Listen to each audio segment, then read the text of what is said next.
IPL మాజీ ఛాంపియన్లైన రెండు జట్ల మధ్య పోరుకు రంగం సిద్ధమైంది. ఈడెన్ గార్డెన్స్లో నేడు జరిగే మ్యాచ్లో కోల్కతా నైట్ రైడర్స్తో సన్ రైజర్స్ హైదరాబాద్ తలపడనుంది. ఈ రెండు జట్లు కూడా తమ తొలి మ్యాచ్లో ఓడిన నేపథ్యంలో మొదటి గెలుపుపై ఫోకస్ పెట్టాయి.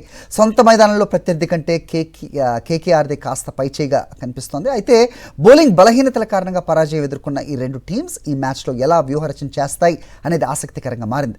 ప్యాట్ కమిన్స్ లేకపోవడంతో ఇప్పటికే హైదరాబాద్ బౌలింగ్లో పస తగ్గింది. జయదేవ్ ఉనాద్గట్, హర్షల్ పటేల్ అలాగే హర్ష్ దూబే బౌలింగ్ కోల్కతాని ఏమాత్రం నిలవరించగలరో మరి చూడాలి. తొలి మ్యాచ్లో విఫలమైన హెడ్ అభిషేక్ శర్మ చెలరేగితే తిరుగుండదు.